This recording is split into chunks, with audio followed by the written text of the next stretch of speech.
Sangama, Sangama. We'll start the class now. Bharti, are you able to hear me? Bhagini, Hari Om. Hari Om, ma. நான் ஒன்னு சொல்லணும்னு நினைக்கிறேன். நானு start பண்றதுக்கு முன்னாடி சொல்லுங்கம்மா. பகினி, இன்னைக்கு பாராயணம் will dedicate it to those Venezuelan people who are undergoing so much of this thing. அது இன்னி பாராயணம் அவளுக்கு டெடிகேட் பண்ணலாமா பகினி, ப்ளீஸ்? தாராளமா பண்ணலாமா.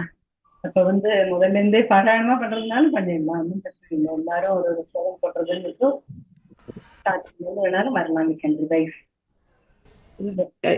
நீங்க பண்றேன், அதனால சின்ன குருவா நீங்க பண்ணும் போது இட் வில் ரீச் தெம். கொஞ்சம் ஆஸ்வாசம் கிடைக்கும்னாக்க பகவான் புண்ணியத்துல. ஐ தாட் நம்ம இவ்வளவு தள்ளில இருந்து பண்ணக்கூடியது அது ஒண்ணுதான் பகினி, இல்லையா? பிரார்த்தனைனால இந்த வைப்ரேஷனால அவளுக்கு ஒரு சாந்தி கிடைக்கட்டும். தன்யவாத பகினி. அதுக்காக வேணாலும் ஒரு பிரார்த்தனையா ஒரு அத்தியாயம் வேணாலும் உங்களுக்கு எப்படி சௌரியமோ, உங்களுக்கு எப்படி தோன்றதோ, எப்படி பண்ணினா சரியா இருக்குமோ நீங்க டிசைட் பண்ணிக்கோங்க. But I thought I'll just put it across to you.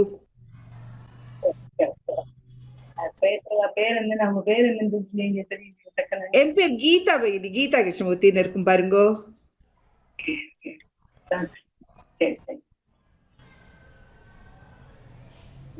நான் ஹேண்ட் ரைஸ் பண்ணுவேன்னா காமிக்கிறேன் நான் உங்களுக்கு.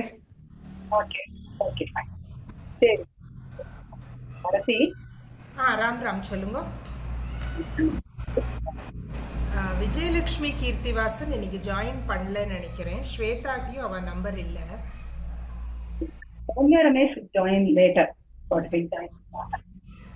ஹேண்ட் ரைஸ் பண்ணிருக்கேன் பகினி நானு. விஜயலட்சுமி கீர்த்திவாசன் ஜாயின் பண்ணிருக்கா.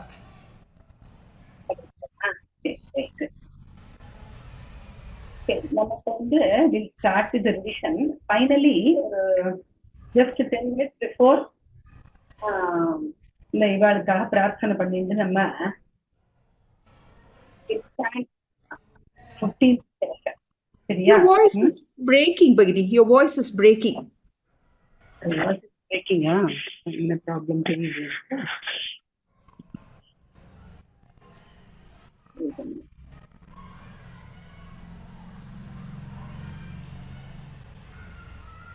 ராம் ராம்.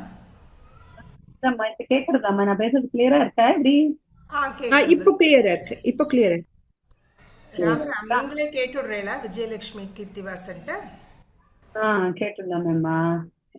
இது பண்ணிடுங்க.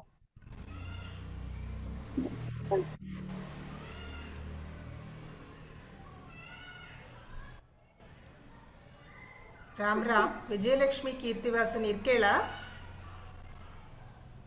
ராம் ராம் இருக்கேன். ராம் ராம் விஜயலட்சுமி. ராம் ராம் மேம். ராம் ராம் மேம். நான் யுஎஸ்ல இருக்கேன். ஓ அப்படியா? யுஎஸ்க்கு வந்திருக்கேன். அதான் இப்பதான் லாகின் பண்ணினேன். ராம் ராம் சொல்லுங்க. ஓகே சரி. குழந்தைகள் 3 பேர் எல்லாம் வர முடியுமே போட்டா, அதனால பேனலிஸ்ட் இருந்தாக்கா பேக்ரவுண்ட் இது பண்ண முடியுமா? பண்றேன் மேம். கொஞ்சம் மெதுவா, தொண்டைதான் கொஞ்சம் சரியில்லை, கொஞ்சம் மெதுவா சொல்றேன். பண்றேன் மேம். சரி வெயிட். ஒரு 2-3 பேர் கொண்டு ஹேண்ட் ரைஸ் பண்ணினேல்னாக்கா I can promote you to a panelist. Okay. அப்படியே பேக்ரவுண்ட் வதாமி வா பகினி. அஹம் வக்தும் இச்சாமி வதாமி வா. भवत्याः नाम? इदानीम् उक्तवती गीता कृष्णमूर्ति. गीता कृष्णमूर्ति. வணக்கம் நான் சொல்றேன். அவ யாருக்கோ உடம்பு சரியில்லை, தொண்டை சரியில்லை எல்லாம் சொல்றா. என்னால இந்த ஒரு சிறு துளி என்னால பண்ண முடியுமா பார்க்கிறேன். What is going on here? We could not understand the language. Okay, nothing. Actually, panelist shortage is there. That's why we are discussing. And about the for the shanti of the people who died in the earthquake, no? Krishnamurti, she wanted to recite something or samarpanam of this Parayanam today to their Atmas. That's what she wanted to do. Okay. So for that, I told finally we can recite 15th chapter of Bhagavad Gita for the Shanti of those Atmas who have reached the Padarvindam of Guru Ayyappan, right? That's the topic we were talking. So we'll move on to the class now. Ram, na Lakshmi Padmanabhan, I'm also logged in. I've raised my hand. I have promoted you. Have you accepted it? No, I didn't get it. Can you just resend, Do it please? again. I'll do it Okay, again. thanks. எனக்கு hand raise symbol வரலையே பகினி.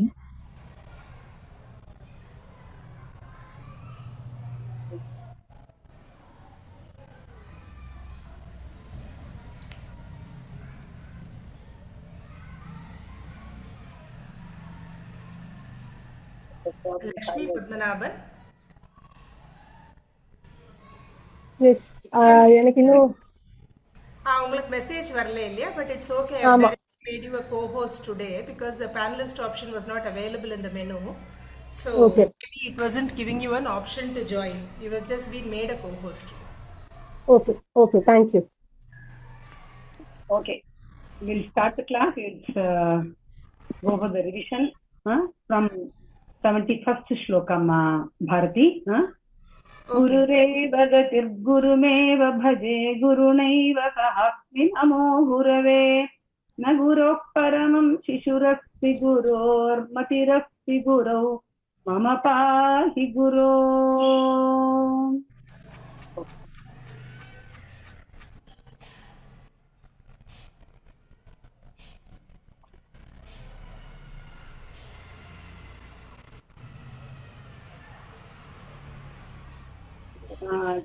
Can you call out the names, Bharati? Yes, ma'am. From 71, we can start revision. Uma Devi. You can start telling, ma. Ram Ram.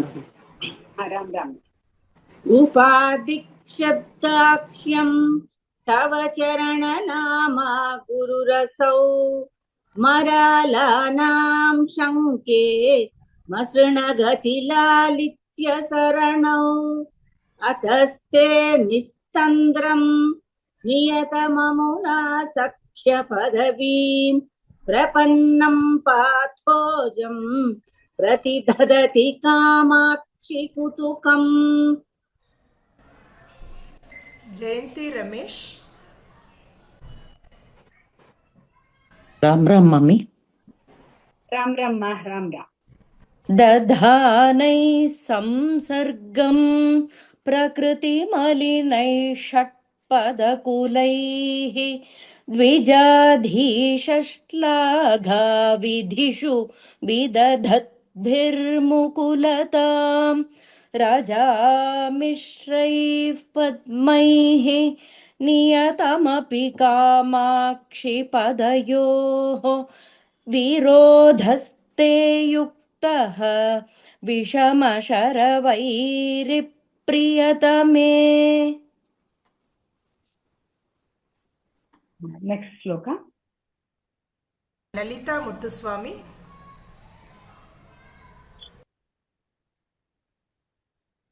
नमस्ते. कविश्रीमिश्रीकरणनिपुणौ रक्षणशनौ विपन्नानां श्रीमन्नलिनमसृणौ चोणकिरणौ मुनीन्द्राणां मन्दकरणचरणौ मन्दशरणौ मनोन्यौ कामाक्ष्याः दुरितहरणौ नौमि चरणौ. Ram. Next participant. Jayanti Nagarajan. Ram. परस्मात् सर्वस्मात् अपि च परयोर्मुक्तिकरयोः न कश्चिभिर्ज्योत्स्ना कलिततुलयो ताम्रमल् न कश्चिभिर्ज्योत्स्ना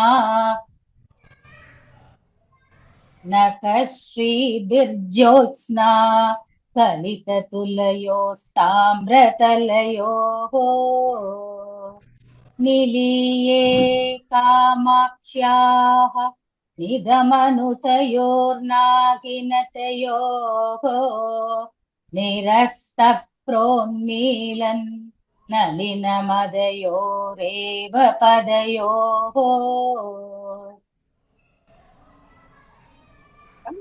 ಲಕ್ಷ್ಮೀ ರಾಮಸುಬ್ರಹ್ಮಣ್ಯ.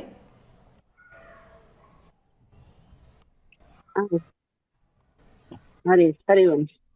स्वभावादन्योन्यं विसलयमपीदं तव पदं गतिं नाशोणिं न भगवति दधाते सदृशताम् वने पूर्वस्येच्छा सततमवने किन्तु जगतां परस्येत्थं वेदः स्फुरति हृदि कामाक्षि सुधिया. ಧನ್ಯವಾದ. ಧನ್ಯವಾದ. ಜಾನಕಿ ರಾಜಾರಾಮ್.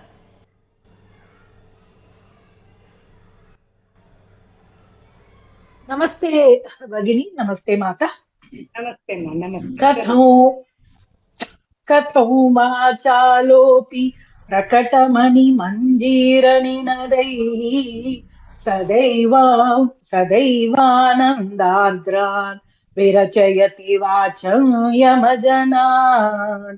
प्रकृत्या ते शोणच्छविरपि च कामाक्षि चरणः मणिषा नैर्मल्यं हतमिव नृणां मां सलयते. नमस्ते. रमा ವೆಂಕಟೇಶ್. नमस्ते भगिनी. नमस्ते. चलतृष्णा वीची परिचलन पर्याकुलतया मुहुर्भ्रान्तस्तान्तः परमशिव वामाक्षि परवान् तितीर्षु कामाक्षि प्रचुरतर कर्माम्बुधिममुं कदाहं लप्स्येते चरणमणिसेतुं गिरिसुते. धन्यवादः.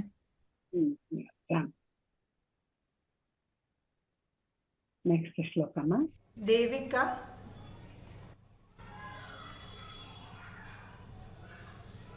राम राम भगिनी.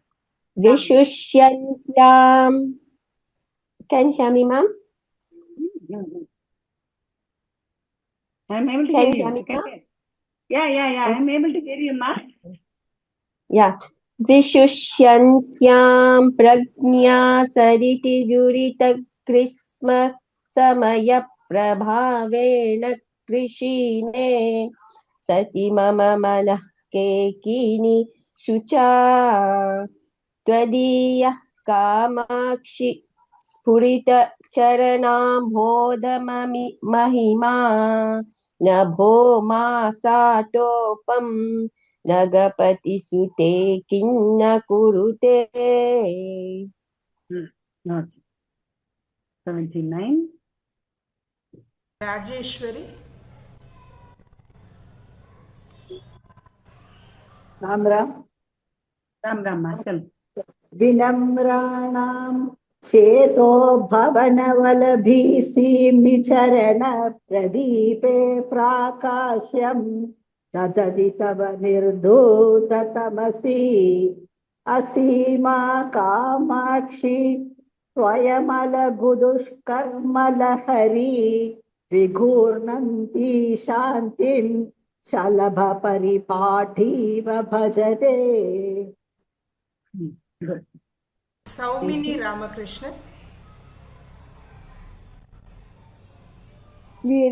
राम मणि. विराजन्ती शुक्ति नखकिरण मुक्तामणिततेः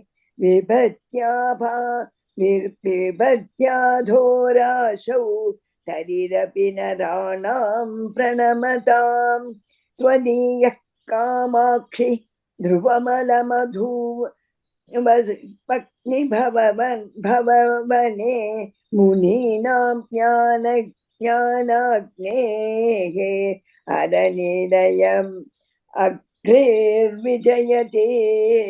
अङ्घ्रिविजय, sorry. Okay, you have to do more corrections over there. One more participant can read the same shloka. படிக்கிறேன். நானே படிக்கிறேன். சௌமினி இல்லம்மா, சௌமினி நீங்க கேளுங்க. கேக்குறேன். யாராவது படிக்கட்டும், சரியா? கொஞ்சம் சில மிஸ்டேக்ஸ் எல்லாம் நீங்க திருத்திக்கலாம் அப்புறம். ஓகேயா? Next participant same shloka. Hari Om ji. Hari ஓம்மா, சொல்லுங்க. 80 படிக்கணுமா? இல்ல விஜயலட்சுமி கூப்பிட்டா, பேர் கூப்பிட்டா. அதாம்மா, நீங்க படிங்க, 80 படிங்க. ஓகேமா. ஓகே. விராஜந்தி சுக்திர் நக கிரண முக்தாமணிததேஹ விபத்பாதோராஷௌ தரிரபி நராணாம் பிரணமதாம் ஸ்வதீய காமாட்சி ध्रुवमलघुवन्हिर्भववने मुनीनां ज्ञानाग्नेः अरणिरयमङ्घ्रिर्विजयते. धन्यवादः. श्लोका राम.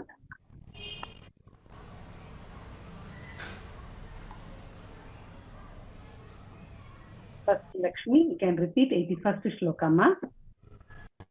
Okay, Ram. Ram.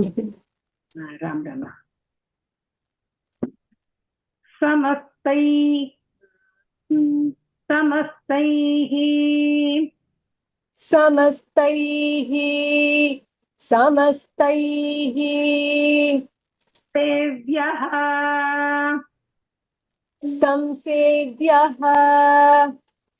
सेव्यः सततमपि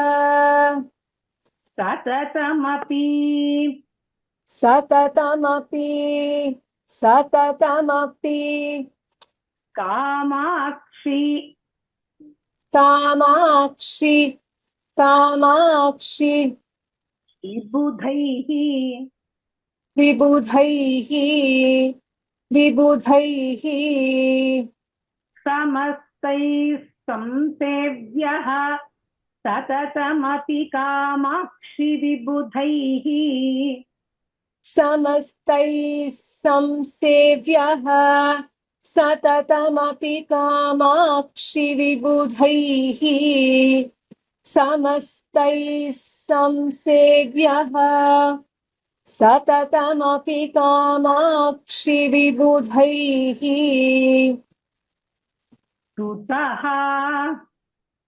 स्तुतः गन्धर्व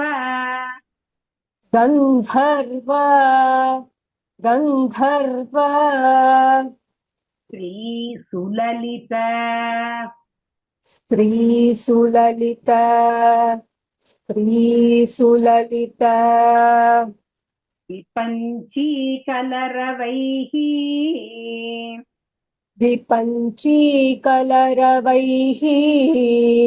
विपञ्चीकलरवैः स्तुतो गन्धर्व स्त्रीसुललित विपञ्चीकलरवैः स्तुतो गन्धर्व स्त्रीसुललित विपञ्चीकलरवैः स्तुतो गन्धर्व स्त्रीसुललित विपञ्चीकलरवैः भवत्या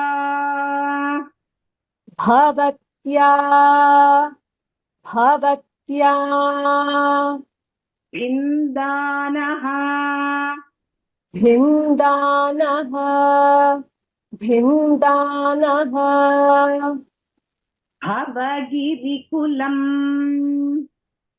भवगिरिकुलम्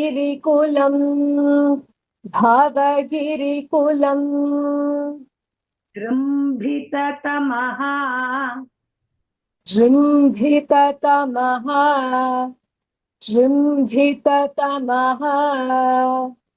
भवत्या भिन्दानः भवगिरिकुलं जृम्भिततमः भवत्याभिन्दानः भवगिरिकुलञ्जृम्भिततमः भवत्याभिन्दानः भवगिरिकुलञ्जृम्भिततमः बलद्रोही बलद्रोही बलद्रोही मातः मातः मातः चरणपुरुहूतः चरणपुरुहूतः चरणपुरुहूतः जयते विजयते विजयते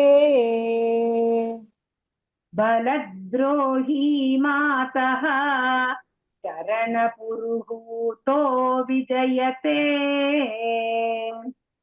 बलद्रोही मातः चरणपुरुहूतो विजयते बलद्रोही मातः चरणपुरुहूतो विजयते. Okay. You can repeat the 2 lines. Huh? Okay. I think panelists are very great for today. Samasti samsevyah tatataamapi kamakshi vibudhaihi suto gandharvastri sulalita vipanchi kalaravaihi. समस्तैः संसेव्यः सततमपि Kamakshi विबुधैः स्तुतो गन्धर्वस्त्री सुललितविपञ्चीकलरवैः समस्तैः संसेव्यः सततमपि कामाक्षि विबुधैः स्तुतो गन्धर्वस्त्री सुललितविपञ्चीकलरवैः भवत्याभिन्दानः भवगिरिकुलञ्जृम्भिततमो बलद्रोही मातः चरणपुरुहूतो विजयते भवत्याभिन्दानः भवगिरिकुलञ्जृम्भिततमो बलद्रोही मातः चरणपुरुहूतो विजयते भवत्याभिन्दानः भवगिरिकुलञ्जृम्भिततमो बलद्रोही मातः चरणपुरुहूतो विजयते. சௌமியா இருக்கா இப்போ? Soumya has joined. Okay, fine. Let Lakshmi recite full shlokama now.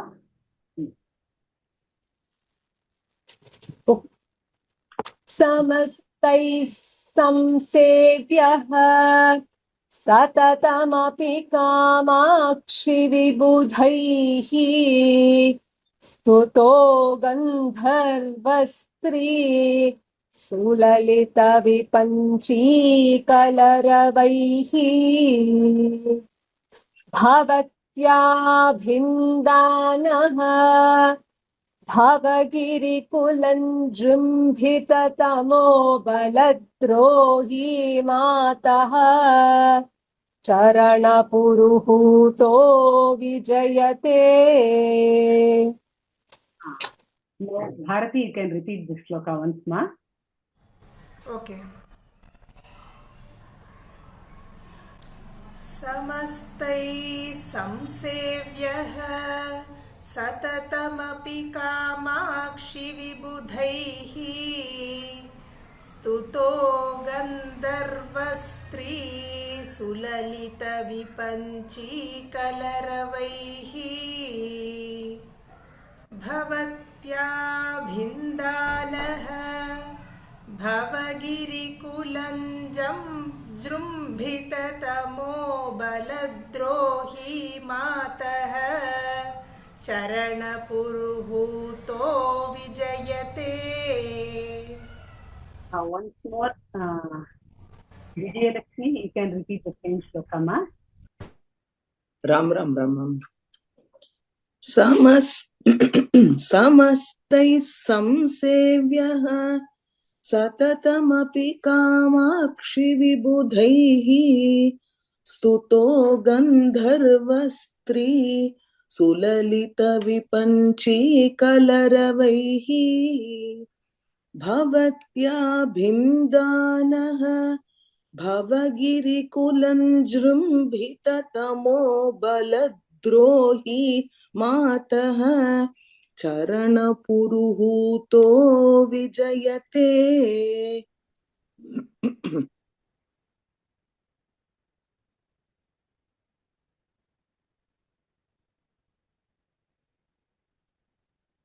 One minute, ma. Just I'm adjusting the video setting over here. Just wait a minute for.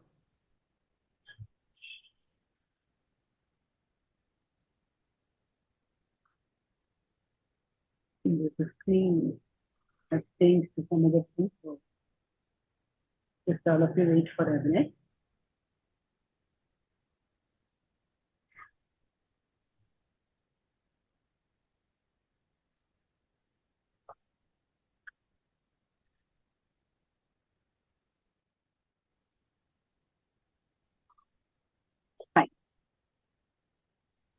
We'll move on to the next shloka. Soumya Ramesh, you can repeat, ma. 82.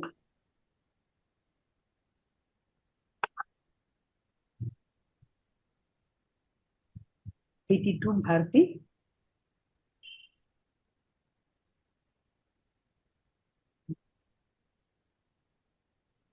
Vasantam.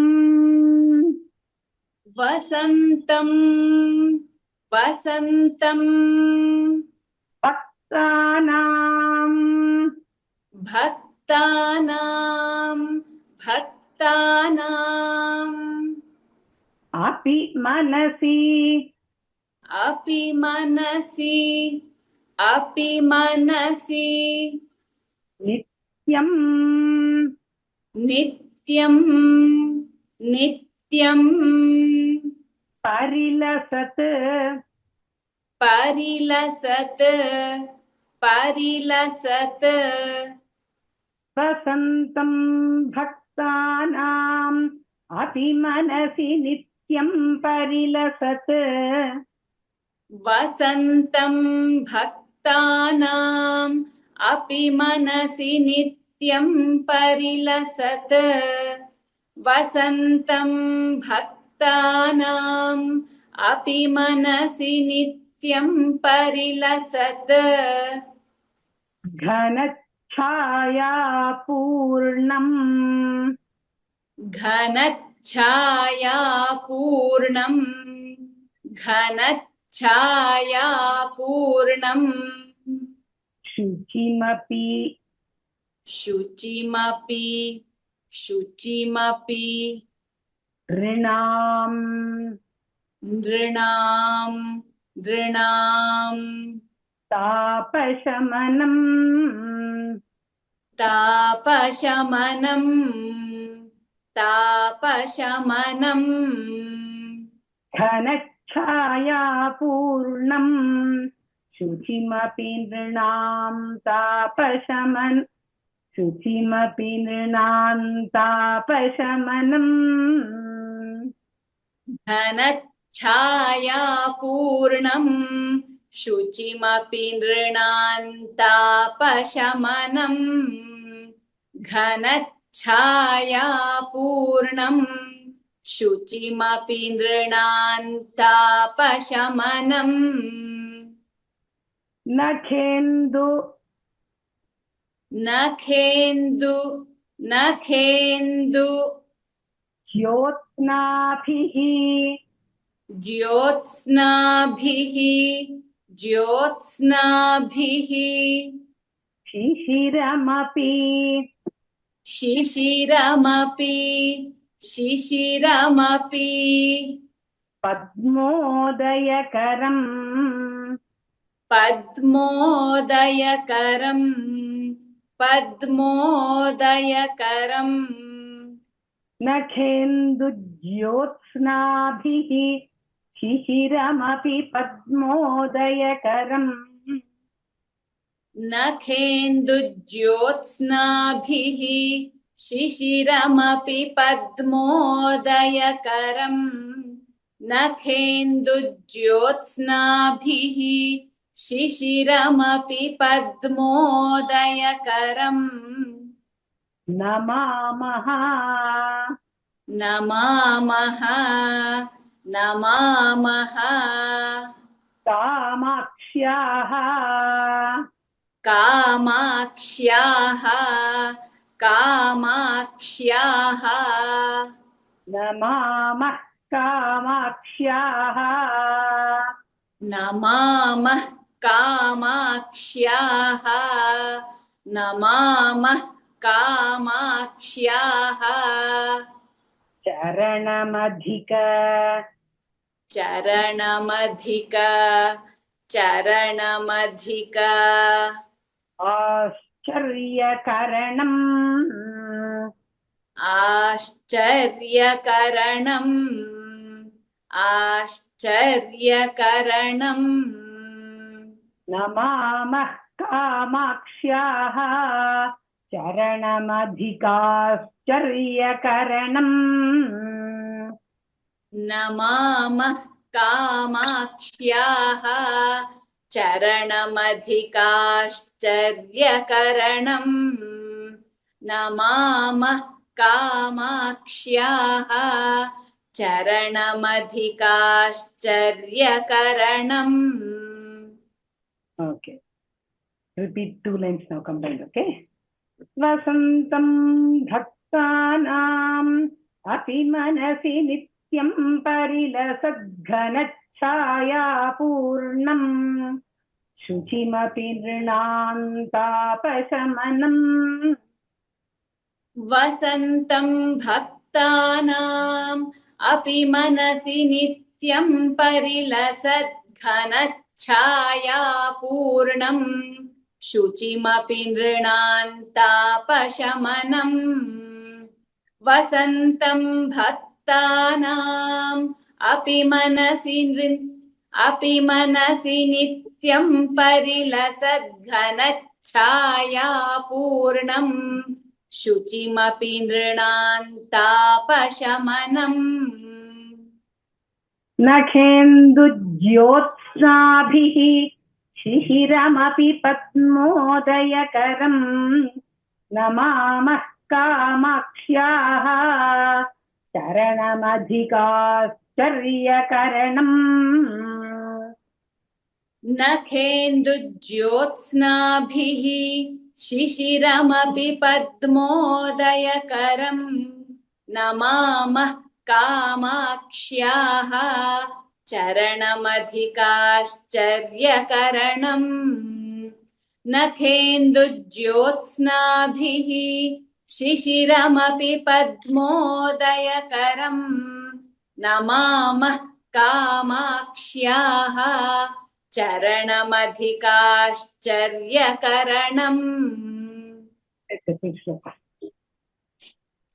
वसन्तं भक्तानाम् अपि मनसि नित्यं परिलसद्घनच्छायापूर्णम् शुचिमपि नृणां तापशमनम् नखेन्दुज्योत्स्नाभिः शिशिरमपि पद्मोदयकरम्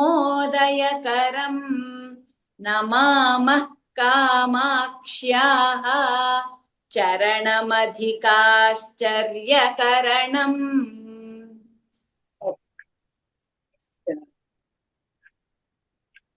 Vijayalakshmi, can you repeat this shloka? Full shloka. பண்றேன். वसन्तं भक्तानाम् अपि मनसि नित्यं परिलसद्घनच्छायापूर्णम् शुचिमपि नृणां तापशमनम् नखेन्दुज्योत्स्नाभिः शिशिरमपि पद्मोदयकरम् नमामः कामाक्ष्याः चरणमधिकाश्चर्यकरणम्. You can repeat.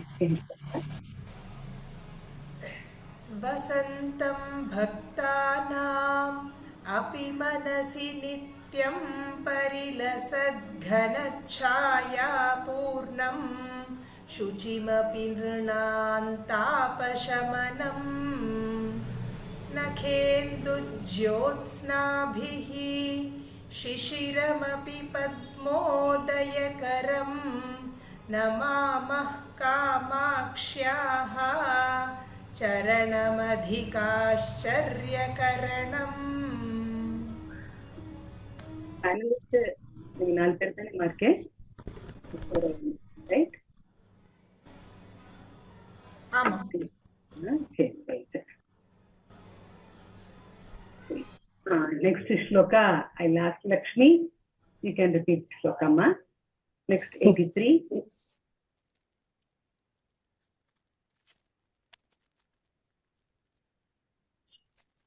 कवीन्द्राणाम्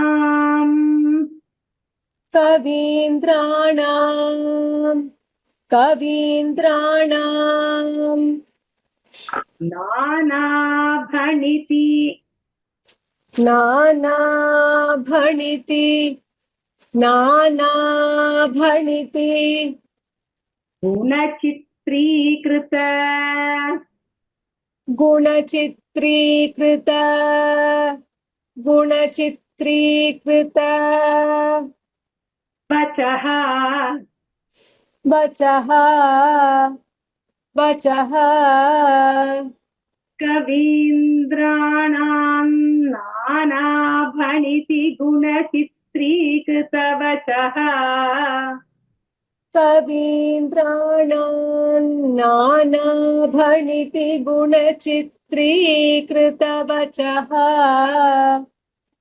कवीन्द्राणाम्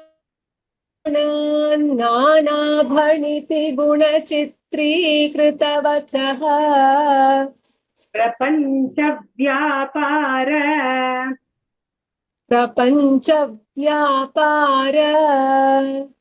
प्रकटन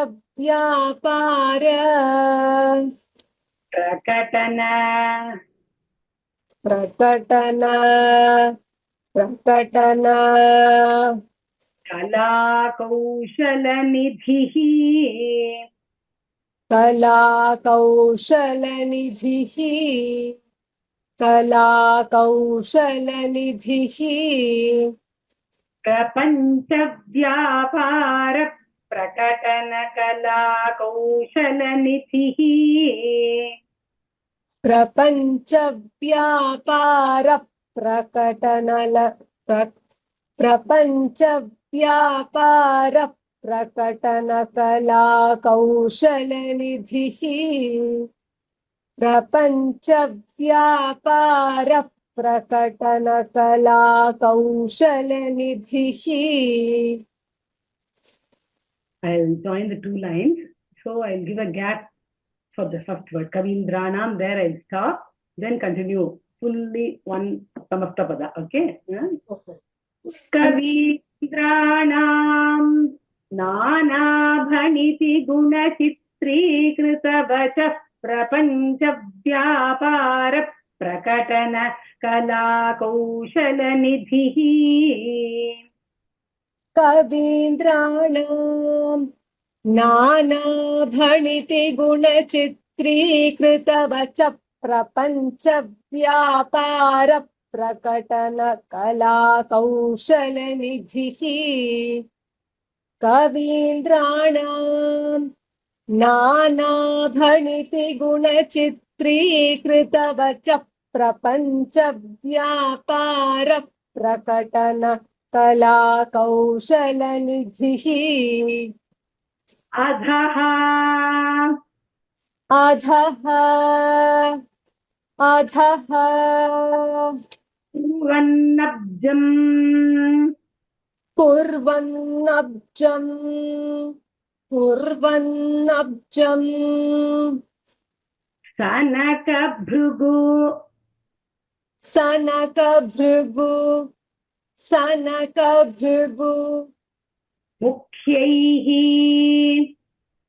मुख्यैः मुख्यैः मुनिजनैः मुनिजनैः मुनिजनैः अधः कुर्वन्नब्जम् सनकभृगुमुख्यैर्मुनिजनैः अधः अधः कुर्वन्नब्जम् सनकभृगुमुख्यैर्मुनिजनैः अधः कुर्वन्नब्जम् सनकभृगुमुख्यैर्मुनिजनैः मुख्यैर्लियो महाप्राणचर्य नमस्यः नमस्यः नमस्यः कामाक्ष्याः कामाक्ष्याः कामाक्ष्याः नमस्यः कामाक्ष्याः नमस्यः कामाक्ष्याः नमस्यः कामाक्ष्याः चरणपरमेष्ठी चरणपरमेष्ठी चरणपरमेष्ठी विजयते विजयते विजयते अस्यः कामाक्ष्याः चरणपरमेष्ठी विजयते नमस्यः कामाक्ष्याः चरणपरमेष्ठी विजयते नमस्यः कामाक्ष्याः चरणपरमेष्ठी विजयते अधः कुर्वन्नब्जम् सनकभृगुमुख्यैर्मुनिजनैः नमस्यः कामाक्ष्याः चरणपरमेष्ठी विजयते अधः कुर्वन्नब्जम् सनकभृगुमुख्यैर्मुनिजनैः नमस्यः कामाक्ष्याः चरणपरमेष्ठी विजयते अधः कुर्वन्नब्जम् सनकभृगुमुख्यैर्मुनिजनैः नमस्यः कामाक्ष्याः चरणपरमेष्ठी विजयते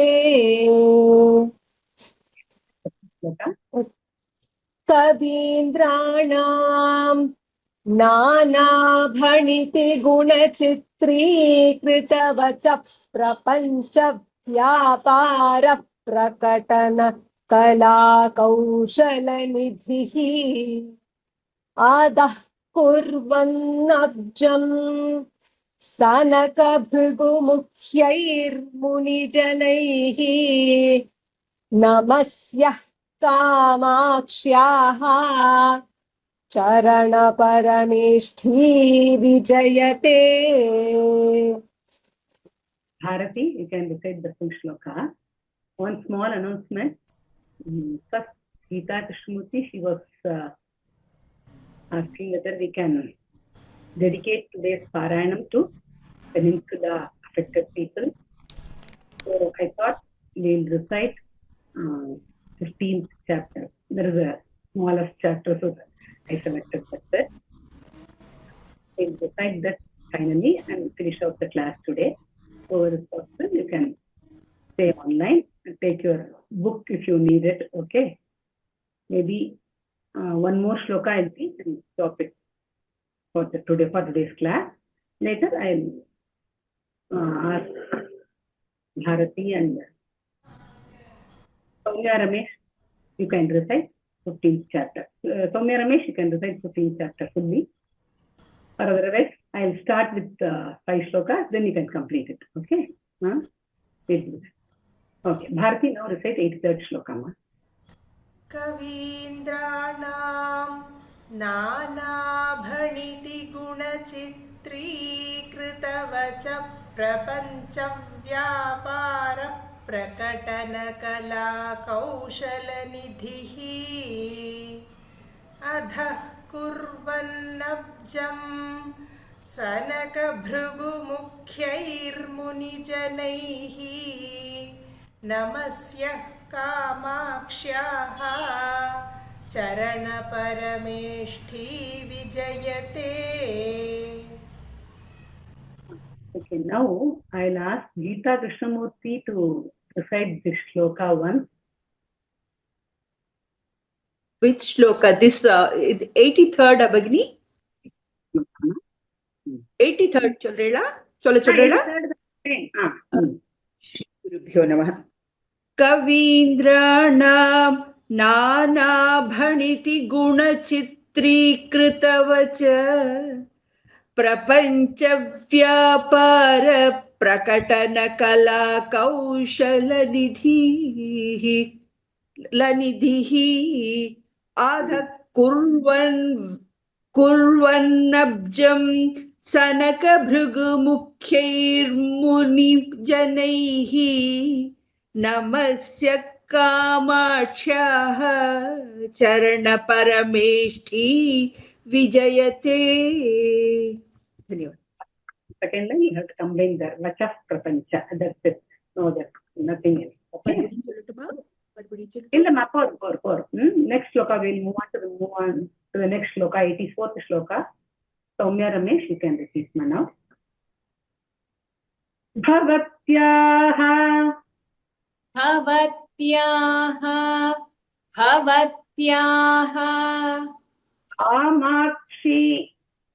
कामाक्षी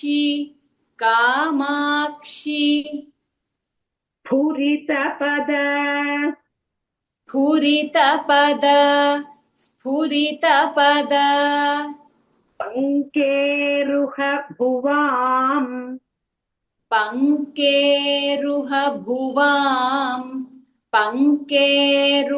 भुवाम भवत्या कामाक्षी स्फुरितपद पंकेरुह भुवाम भवत्या कामाक्षी स्फुरितपद पंकेरुह भुवाम भवत्या कामाक्षी स्फुरितपद पंकेरुह भुवाम परागाणां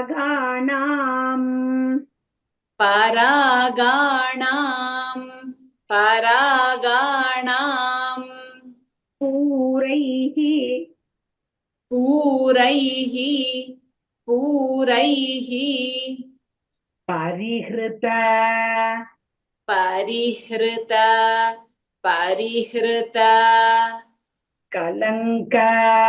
कलंक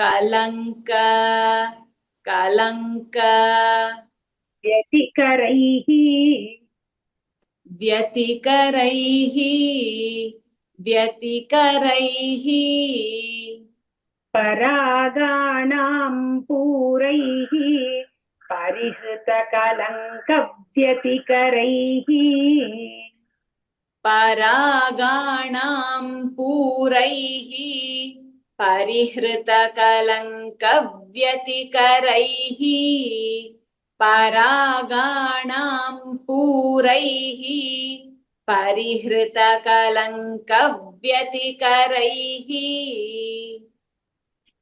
नतानां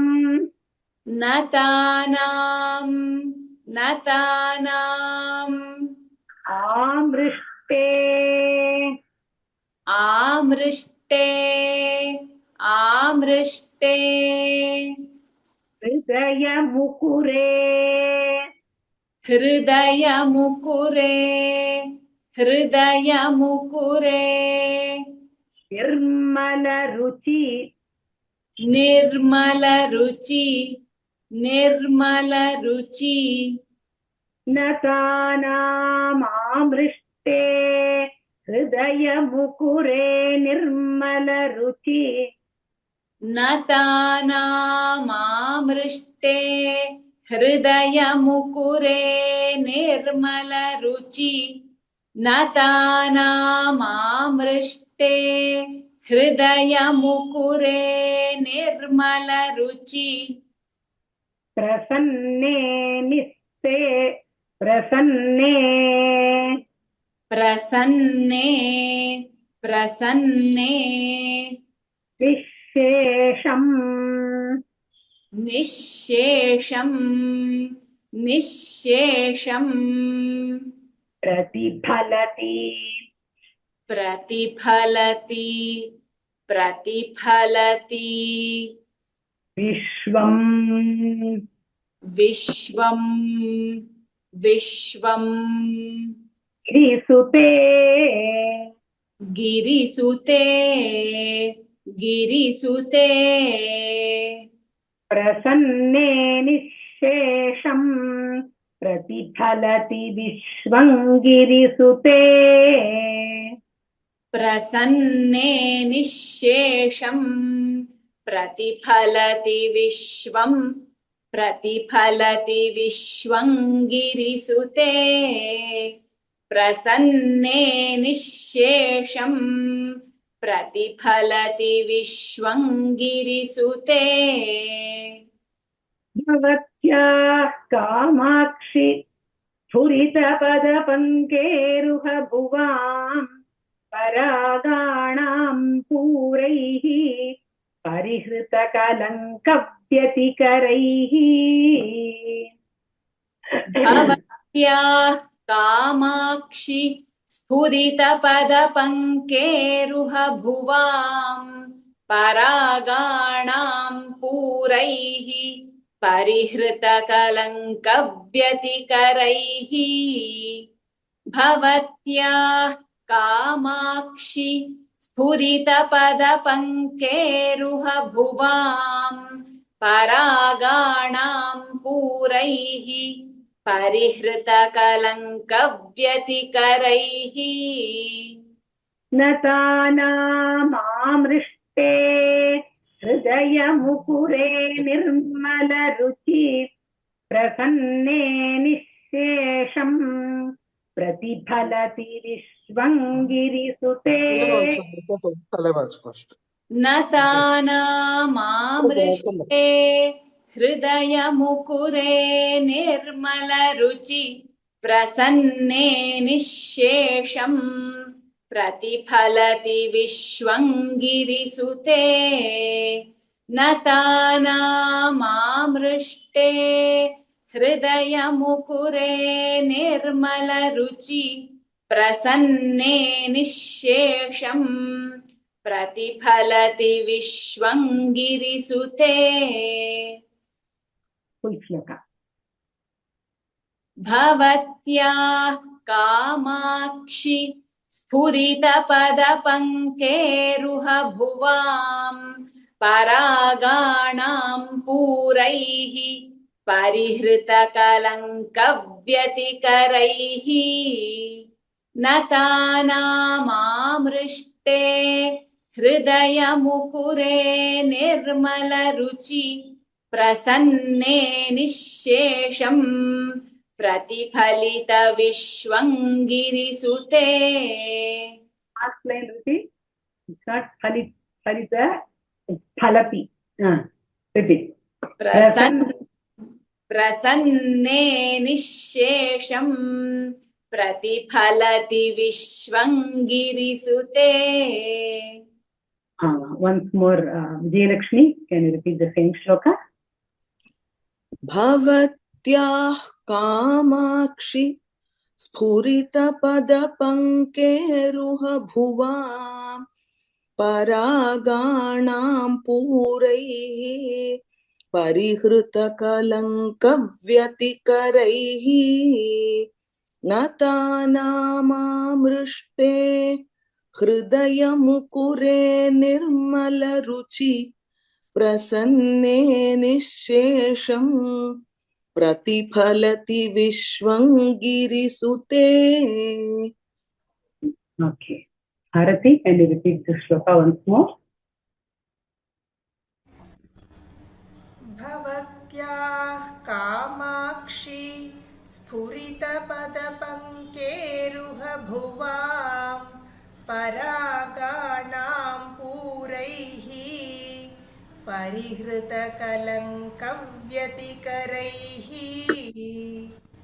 नतानामामृष्टे हृदयमुकुरे निर्मलरुचि प्रसन्ने निःशेषं प्रतिफलति विश्वं गिरिसुते. I recite 81 to 84 once. Then you recite the 15th chapter 20 shlokas. Soumya, you also switch on the video. We both will stay after that. Okay. Now I'll recite these 4 shlokas and complete the class, today's class. 81. Ma Bharati.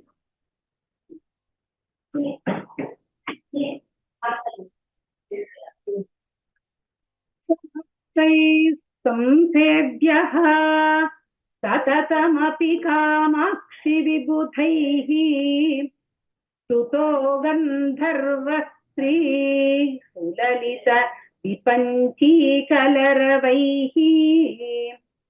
भवत्या भिन्दानः भवगिरिकुलञ्जृम्भिततमो बलद्रोही मातः चरणपुरुहूतो विजयते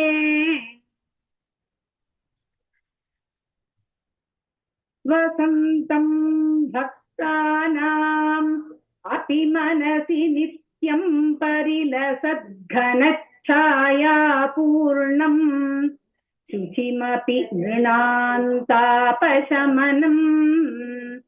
नखेन्दुज्योत्स्नाभिः शिशिरमपि पद्मोदयकरम् नमामः कामाक्ष्याः चरणमधिकाश्चर्यकरणम्.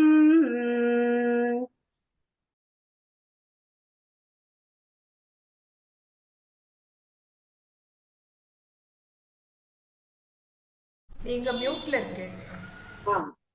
कवीन्द्राणां नानाभणिति गुणचित्रीकृतवचः प्रपञ्चव्यापार प्रकटनकला कौशलनिधिः अधः कुर्वन्नब्जं सनकभृगुमुख्यैर्मुनिजनैः नमस्यः कामाक्ष्याः चरणपरमेष्ठी विजयते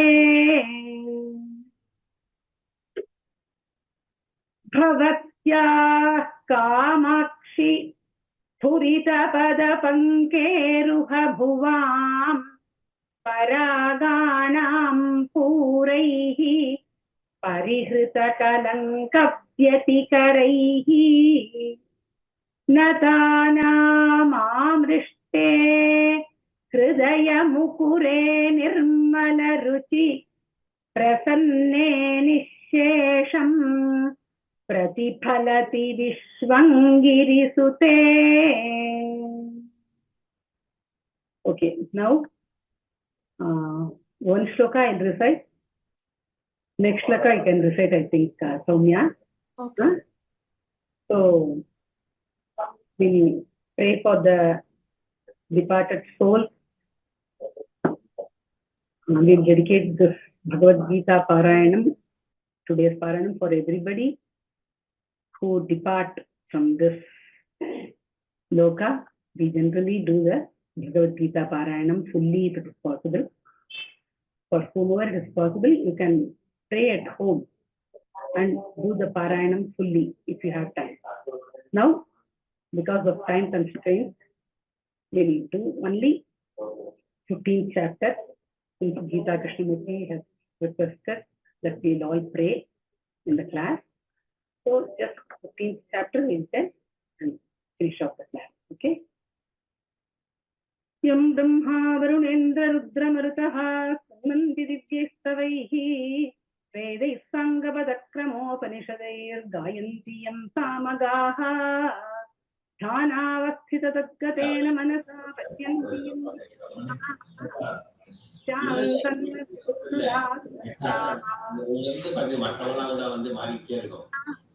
Somebody please mute yourself.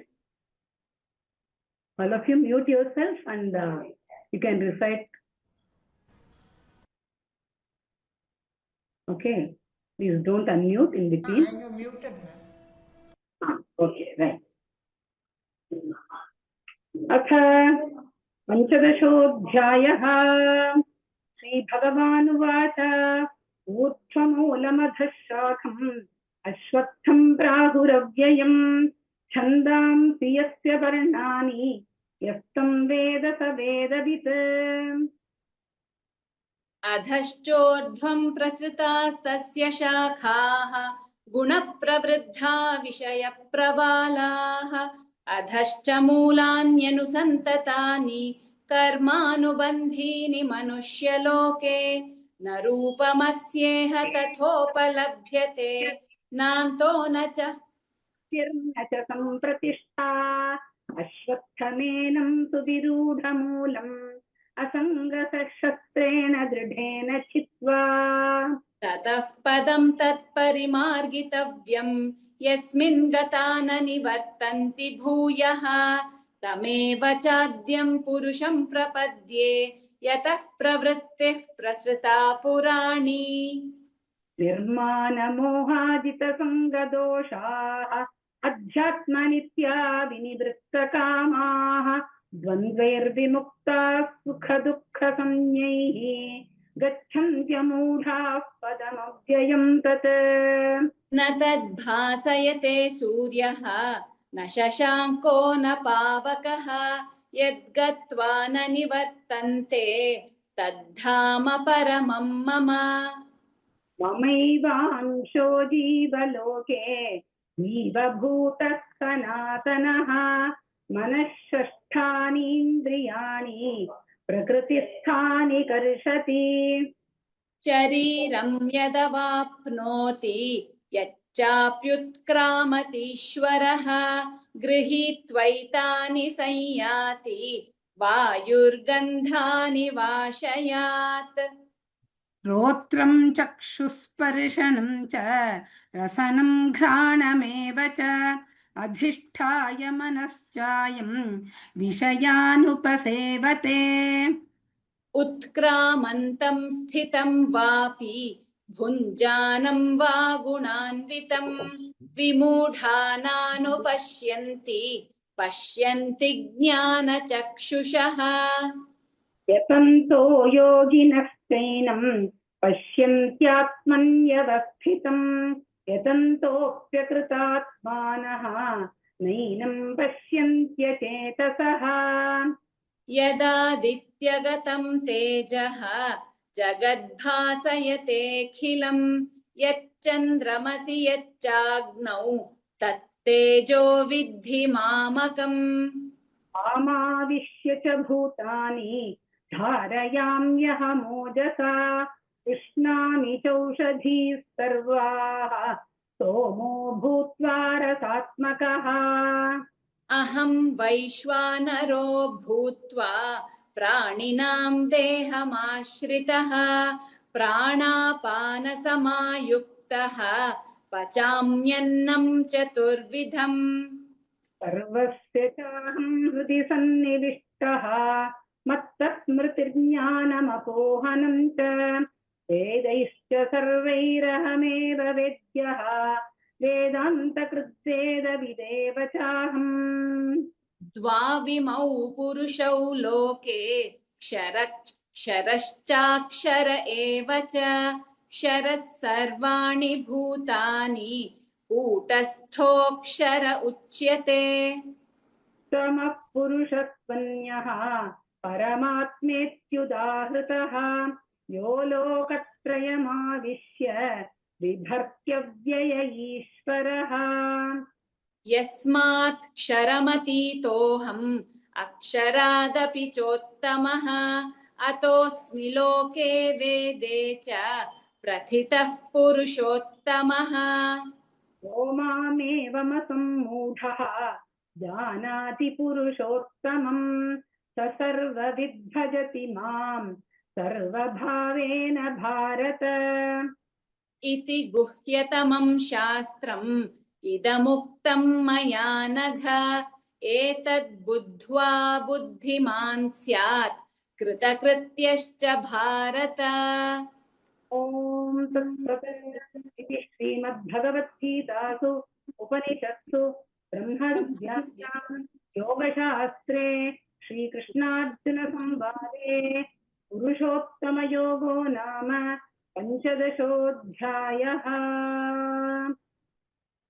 बुद्धिर्बलं यशोधैर्यं निर्भयत्वमरोगता अजाड्यं वाक्पटुत्वं च हनूमत्स्मरणात् भवेत् मनोजवं मारुततुल्यवेगं जितेन्द्रियं बुद्धिमतां वरिष्ठं वातात्मजं वानरयूथमुख्यं श्रीरामदूतं शिरसा नमामि श्रीरामदूतं शरणं प्रपद्ये। जय सीताराम। राम राम धन्यवाद। राम।